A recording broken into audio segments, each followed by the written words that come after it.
घमासान मचा हुआ है महाराष्ट्र में। हनुमान चालीसा को लेकर यह विवाद पूरा शुरू हुआ था और चलते चलते राजनीतिक लड़ाई अब डी गैंग तक पहुंच गई है। इस पूरे मामले पर हमारे साथ ज्यादा जानकारी के साथ जुड़ गए हैं जितेंद्र दीक्षित मुंबई से। जितेंद्र, जिस तरीके से संजय राउत ने आक्रामक ट्वीट किया है, क्या माना जाए कि क्या इस एंगल से भी जांच हो सकती है? क्या महाराष्ट्र सरकार इसमें जांच की पहल करने जा रही है?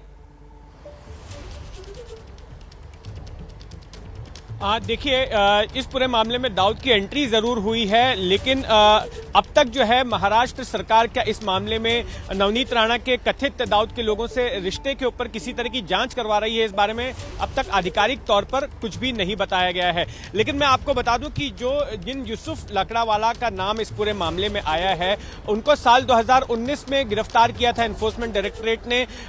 मुंबई के पास लोनावाला नाम की जो जगह है, हिल स्टेशन है, वहां पर एक लैंड ग्रैबिंग के मामले में उनको गिरफ्तार किया गया था और फिर मनी लॉन्ड्रिंग के उनके ऊपर आरोप लगाए गए थे। और ये यूसुफ लकड़ावाला जो है एक फिल्म फाइनेंसर भी माने जाते हैं और बिल्डर भी माने जाते हैं। मुंबई की कई सारी इमारतें इन्होंने बनाई हैं और इन्हीं के साथ में लिंक जोड़ा गया है नवनीत राणा का। और एफिडेविट जो नवनीत राणा ने अपना चुनावी एफिडेविट फाइल किया था, उसी को आधार बनाते हुए संजय राउत ने यह आरोप लगाया है।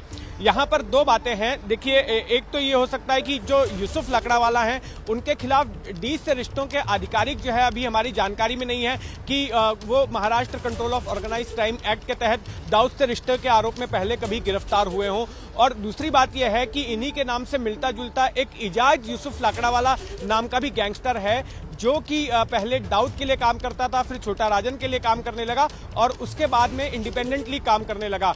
तो कहीं संजय राउत कंफ्यूज तो नहीं हो रहे हैं? ये भी एक बड़ा सवाल है कि कहीं यूसुफ लकड़ावाला का नाम एफिडेविट में देखकर वो इस गैंगस्टर यूसुफ लकड़ावाला की बात तो नहीं कर रहे हैं, जबकि यूसुफ लकड़ावाला जिनकी डेथ हुई पिछले साल आर्थर रोड जेल में, जब कैंसर डिटेक्ट हुआ था, उसके बाद में जब वो गंभीर तौर पर बीमार पड़े थे, तो वो जो यूसुफ लकड़ावाला हैं वो एक बिल्डर हैं, फिल्म फाइनेंसर हैं और ईडी ने उन्हें गिरफ्तार किया था। तो ये भी एक बड़ा सवाल है कि आखिर संजय राउत किस यूसुफ लकड़ावाला के बारे में बात कर रहे हैं। जी बिल्कुल जितेंद्र, निश्चित रूप से इसमें तथ्यों की तस्वीर साफ नहीं है, इसलिए फिलहाल बेनिफिट ऑफ डाउट भी हो सकता है। लेकिन जहां तक नवनीत राणा और रवि राणा का सवाल है, फिलहाल वो जेल में हैं, उनको राहत मिलने की क्या कोई तस्वीर नजर आ रही है? क्या ये मामला अदालत के सामने एक बार फिर जाएगा?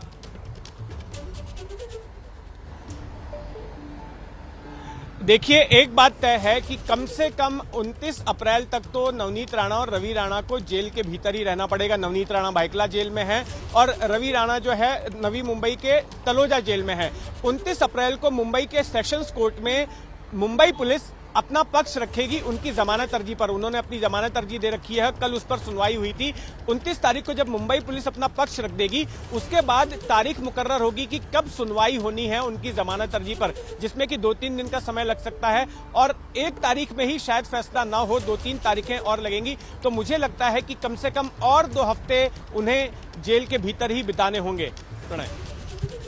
बिल्कुल जितेंद्र, तो निश्चित रूप से ये जो पूरा मामला है ये गर्माता जा रहा है। इस मामले को लेकर शिकायत भी हो रही है, इस मामले को लेकर अदालत में भी मामला गया है।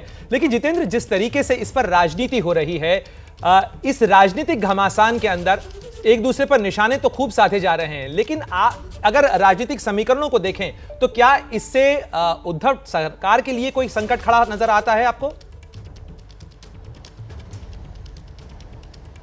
देखिए, उद्धव सरकार या फिर शिवसेना पहले से ही ये कह रही है कि ये पूरा जो है बीजेपी का चलाया हुआ नैरेटिव है, बीजेपी ने कथानक गढ़ा है और नवनीत राणा और रवि राणा के कंधे पर बंदूक रखकर बीजेपी ही शिवसेना पर निशाना साध रही है।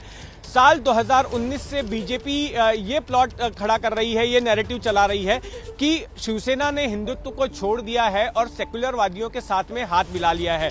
तो जब नवनीत राणा ने यह ऐलान किया कि उद्धव ठाकरे के घर के बाहर आकर हनुमान चालीसा का पाठ करेंगी, तो शिवसेना ये मानकर चल रही थी कि ये एक तरह से उसी नैरेटिव को मजबूत करने की कोशिश है और ऐसा बीजेपी करवा रही है। तो नवनीत राणा बीजेपी वर्सेस शिवसेना की जो लड़ाई चल रही है इस वक्त राज्य में, जो सियासी संग्राम चल रहा है, उसमें एक मोहरे के तौर पर इस्तेमाल करती हुई देखी जा रही हैं।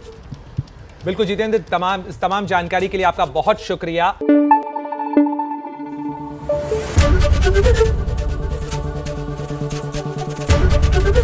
एबीपी न्यूज आपको रखे बढ़े आगे।